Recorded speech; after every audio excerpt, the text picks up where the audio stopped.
Welcome to the Light Them with my word.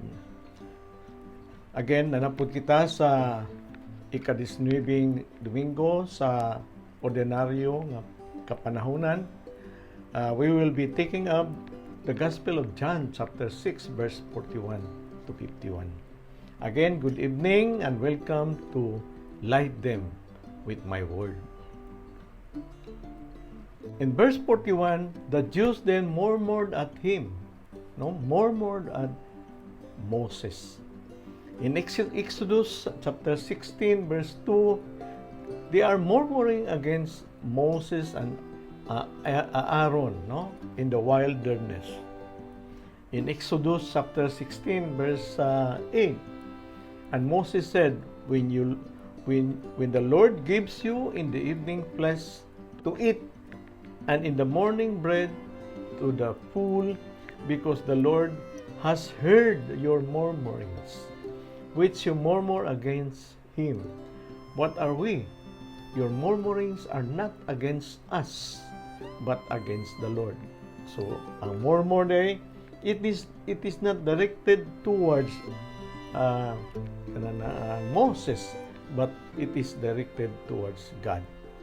Just like with our ordinary murmurings, murmur nato sa simbahan, murmuring against the leaders of the church. You're not murmuring against that person, against the church, but you're murmuring against the Lord, against God. And then in Numbers chapter 11, verse 4 to 6, it continues, the complaint or the grumblings, the murmur continues, And in Psalm 78, chapter 17, verse 33, we can say that in the Old Testament, they were even slain, because they don't stop murmuring. And aside from that, they don't believe. In our time, Jesus, if people don't stop murmuring and don't start also believing, then naturally they will suffer spiritual death. Because he said, I am the bread of life. Jesus said, I am the bread of life which came down from heaven. They said, it is not this Jesus, the son of Joseph, whose father and mother we know. How does he now say, I have come down from heaven? They do not believe as Jesus, Just like with people, your neighbor who is not with you for several times or several months and years, and then suddenly he came, and then he talks about, he is already full of wisdom, just like Jesus. He talks about eternal life. He talks about forgiveness, reconciliation. He talks about repentance. Then, this is what happened to Jesus' neighbors in Nazareth. They murmur, they question, they grumble. Is this our neighbor who is the son of Joseph, whose father and mother we know? And then, in verse 43, Jesus answered them, do not murmur among yourselves. By murmuring, you are not behaving just like your ancestors in the desert. When God provided them with manna, you have been enough sign to know that I exercise power which only God has, yet you are not satisfied. In verse 44, no one can come to me unless the Father who sent me draws him, and I will raise him up at the last day. In verse 45, it is written in the prophets, and they shall all be taught by God. Everyone who has heard and learned from the Father comes to me. Makita nato ni sa Isaiah chapter 54 verse 13. This is what Isaiah said. All your sons shall be taught by the Lord, and great shall be the prosperity of your son. And in Isaiah 54, promises the future covenant which God will establish with His people when the Messiah comes, no? When Jesus comes. In Jeremiah chapter 31, verse 31 to 34, a new covenant is made, no? Behold, the days are coming, says the Lord, when I'll make a new covenant with the house of Israel and the house of Judah, not like the covenant which I made with their fathers when I took them by the hand to bring them out of the land of Egypt. In verse 46, not that anyone has seen the Father, although the Old Testament sometimes represents God within the form. Look upon them by creatures. The Jewish belief was very firm, no? God was invisible and could not be seen by man. Except him who is from God, he has seen the Father, no? Jesus has seen the Father. He has come down from heaven. In verse 38 of this gospel, for I have come down from heaven, not for my own will, but the will of him who sent me. Man cannot know God the Father only through the Son, because he has seen him and has come to reveal him to us. In verse 47, truly, truly, I say to you, he who believes has eternal life. I am the bread of life, no? The discourse of the bread of life continues with this gospel. Jesus repeats the statement for the second time in verse 35. You can find this in verse 35, last Sunday's gospel. Jesus said, I am the bread of life. He who comes to me shall not hunger, and he who believes in me shall not thirst. This is the unveiling of the mystery of the Eucharist, no? In verse 49, your father ate the manna in the wilderness, and they died. The manna sustained physical life, but did not make them immortal physically or spiritually. Their ancestors ate the manna, but they also made. They are very obedient because they made the golden cup, no? In verse 50, this is the bread of life, which comes down from heaven. Bread of life comes down from heaven is a gift from God, no? That a man may eat of it. In the first Passover meal in Exodus chapter 12, verse 6 to 10, not only did you have to make the sacrifice and sprinkle its blood, you have to eat it, no? And not die. If you do not eat the gift of God, you will die. You do eat it. You will have an everlasting spiritual life. In verse 51, the last verse, I am the living bread which came down from heaven. If anyone eats of this bread, he will live forever. This is the third time in verse 35. Jesus said to them, I am the bread of life. He who comes to me shall no longer go hunger, and he who believes in me shall never thirst. No? And in verse 48, I am the bread of life. No? Verse 48 of this gospel. He identifies himself as the bread of life. In Hebrew numerology, the number 3 represents completeness. Are we still grumbling? No? After hearing this, are we still grumbling? Are we still murmuring? Tinood baka na? Di baka na si baka. Are we still grumbling? Murmuring? Kaya na ay wala makabayad sa iyong utang. Lord, unfair you ka kay Lord. Okay?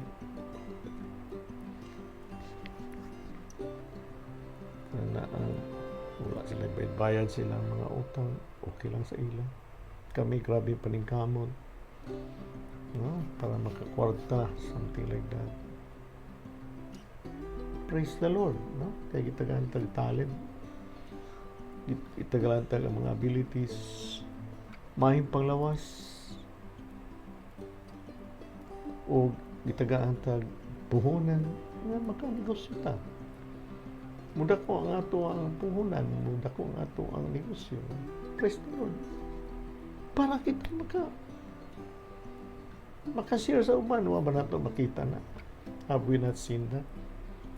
God give us all the blessing in order for us to also help others. No? What's the purpose of that?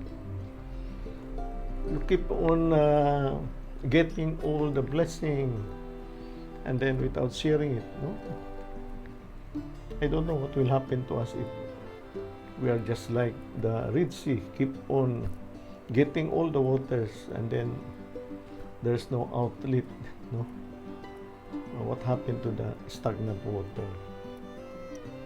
That will happen also to us. No? In Philippians chapter 2, verse 14 to 16, do all things without grumbling or questioning, that you may be blameless and innocent, children of God without blemish in the midst of a crooked and perverse generation. Among them you shine as lights in the world, holding fast the word of life, so that in the day of Christ I may be proud that I did not run in vain or labor in vain. No? So this perverse generation, you have to shine your light in the world, that you are helping other people, that you are really upholding the love of Christ to His people. And in James chapter 5, verse 9, do not grumble, brethren, no? Against one another, labi na sa nakakuha og pabor nato, paghuman wala na mo pakita, wala nang bayad. Against one another, that you may not be judged, no? Of course, you will be judged according to your action, according to your attitude. You will not be judged that somebody had borrowed 1 million and did not return and pay that 1 million. But you will be judged according to your attitude. No? You will be judged according to your actions. No? Kikihan mo, imong panghimaraot kanunay, di nimo kalimtan, balikaso nimo, tamudmod ka diri, tamudmod dito, murmur and grumbling. No? Even sa imong prayer, gagrumble ka,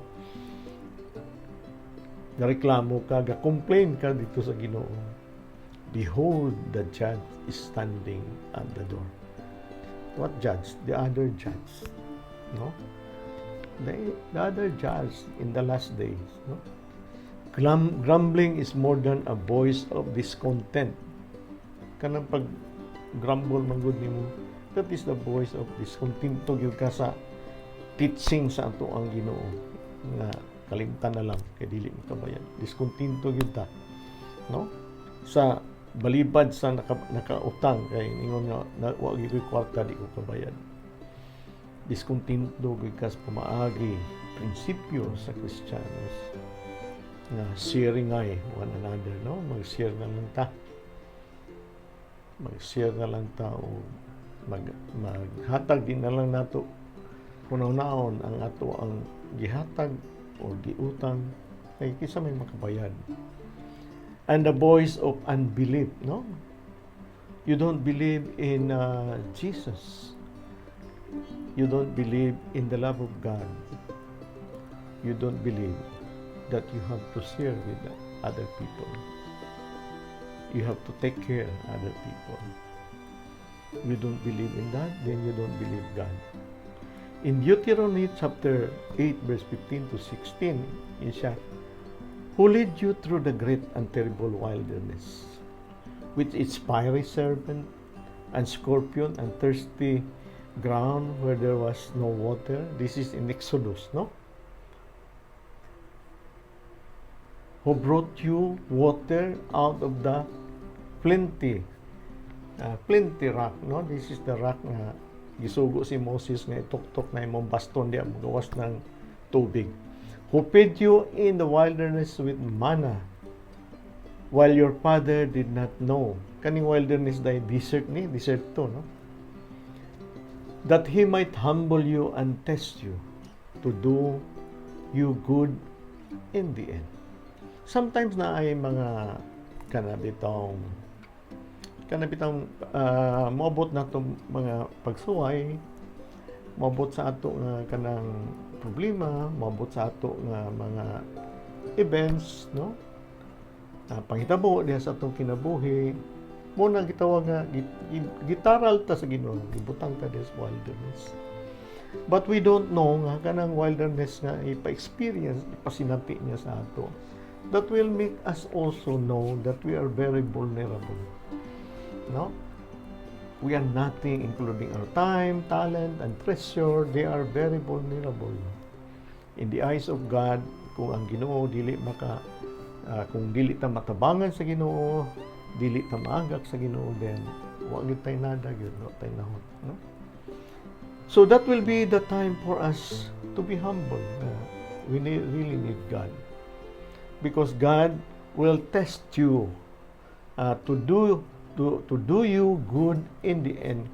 Will test you para ikaw mahimong maayong tao, maayong kanana ang a good person in the end, no? Simple sa may metabo mo, you will have eternal life, no? Test, dili man yung testing kay testingan lang gyud, basta lang nga testing na for your own good, no? Napitaw kanana ang example sa testing sa Ginoo, kanang hibalo gyud ang Ginoo nga kanana ang pwede ka agakon anang panahona, but ang Ginoo ingon siya nga silang pasagdan na nato siya para siya mo'y maningkamit sa iyang kaugalingon. Because kung agakon ka diretso pareha sa bata nga galakaw, every time nga hapit na matumba ang bata nga bag-o pa nga nangalakaw, agakon nimo diretso, di siya ka tuon og lakaw, no? So ang imuha ganing kuan po siya, ipasulay po niya nga matumba siya, then mo bakod na po siya iyang kaugalingon, lakaw na po, bakod iyang kaugalingon, makakaton yun siya, mulakaw, may na mulakaw, mudagan na after 2 months, no? So muna siya ang isabot ni sa Ginoo. Muna sometimes kanana ang di ta sensitive, di nato makita nga ang Ginoo di naghatag nato og ganang lugway nga kita makalakaw para mapandol ta, kita pumubakod, makakaton ta. But in so doing, we grumbled against our own good, no? We grumbled against God, and we grumbled against our own good. That is why it's very advisable that you have to pray. You have to relate with God always. Labi na yung ani nga mga sitwasyon, you know what is God is doing to us, no? We can cooperate with God kung unsa yung katuyuan sa ato. May bawaan na to, unsa may katuyuan ni mo, Lord. Di ka na ko agakon kay para makakaton ka. Then you will be prepared. Then you have to strive yourself, no? Because in the end, that is for your own good. But what happens sometimes, or even most of the time, we grumbled against the goodness or the good intention of God, no? We were given a good intention by God, but we grumbled. Sayang, no? In Exodus chapter 15, verse 26, saying, "If you will diligently hearken to the voice of the Lord your God, and do that which is right in His eyes, and give heed to His commandments, and keep all His statutes, I will put none of the diseases upon you, which I put upon the Egyptian, for I am the Lord your God, your healer." Well, look, in Exodus chapter 15:26. Don't worry, even God is giving you the leeway in order for you to learn this life, but He will not allow you to be broken also. He will not allow you to get sick. He will not allow you to, of course, to suffer a lot of the diseases. No? He will not really inflict you all of those that beyond your capability to do that. No? Kaya Ginoo hibalo siya kung unsay capable nimo diha ra siya taman. So we have to listen our prayer time diligently to the voice of the Lord your God. No? Only tanaw nimo sa Exodus, grabe man ang mga tao ka unsay issue sa mga tao sa Exodus. Grumbling and complaints and tamudmod, murmur, no? Wala na talaga magtamod because that is for their own good. God cannot pace Himself to teach us, no, for the next step of our life if we keep on murmuring, grumbling. So what will happen? The plan of God in our life will be derailed, no? Will be derailed because we don't understand. We cannot go on and cooperate with God. What will happen? No? Ma-derail. Because God will again attend to you because you don't understand, you grumble. Sometimes you go away from God, no? Sometimes you magkuan ka ba? Sulking ba? Mangluod, no? And then sa may tabo sa sulking and pangluod, then it will somehow delay the teaching of the Lord. Delay the pace of our life, no? Because that will be part. No, God will not really save you on that because that is your personal decision. No, God will just keep you going with that kind of attitude until such time you will realize and go back to God, and then God, let us continue, no? But of course, na-delay na gamay, no, na-delay na. In Philippians chapter 4 verse 19, and my God will supply every need of yours according to His riches in glory in Christ Jesus. Don't worry, because God will supply you if you need this kind of resources. Then God will pour in you all the resources that you need. So long as you will continue to relate with God and continue with your journey in this life, no? If you want to be supplied so that your business will thrive in this pandemic, or you will have a lot of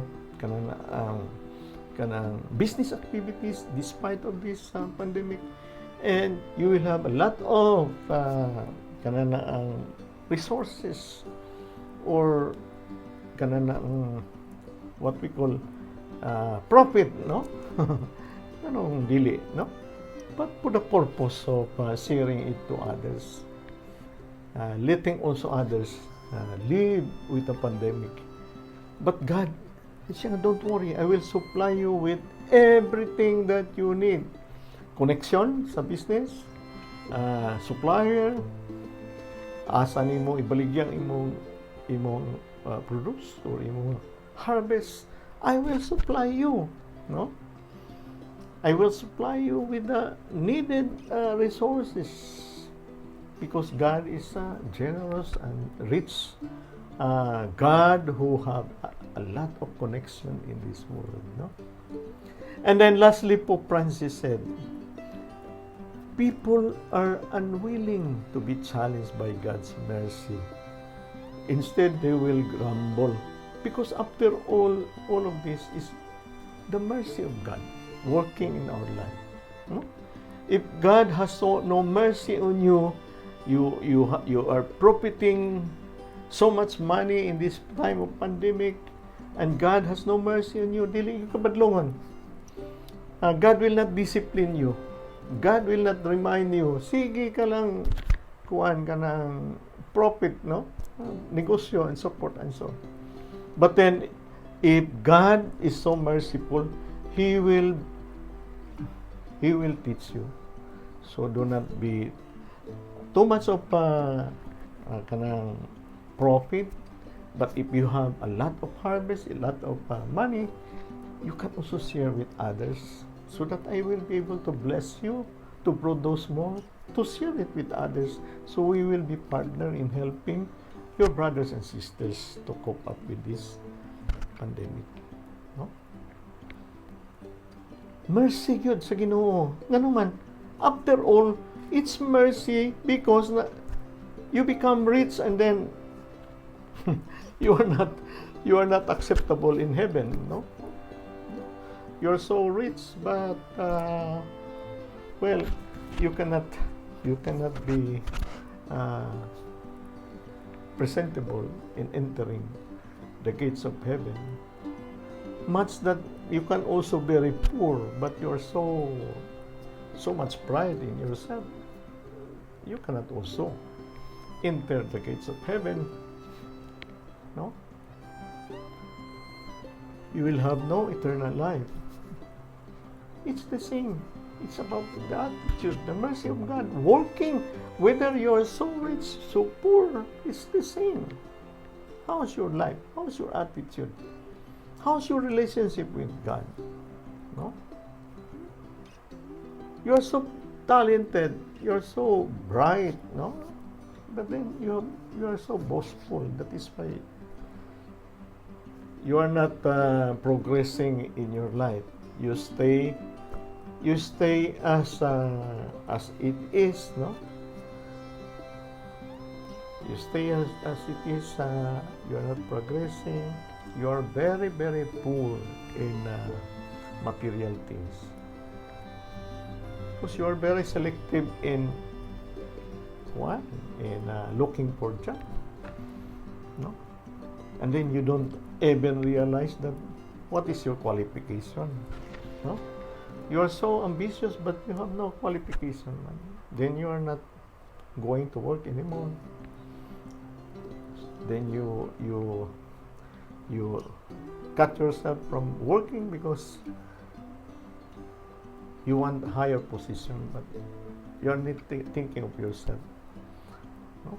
Are you capable? Then you have to go to school. You have to learn new skills. No? So, parihara, if you are so rich, you are so poor. Parihara yun na siya. What is your attitude? Your relationship with God? How is your relationship with other people? In PCP2 teaches us, nobody is so rich with nothing to receive, and nobody is so poor with nothing to give. Because eternal life, the bread of life, is about our spiritual life, brothers and sisters. It is about our spiritual poverty. Thank you very much and good evening. Next week, again, light them with my word. In the name of the Father, Son, Holy Spirit. Amen. Salamat kayo, Ginoo. Salamat.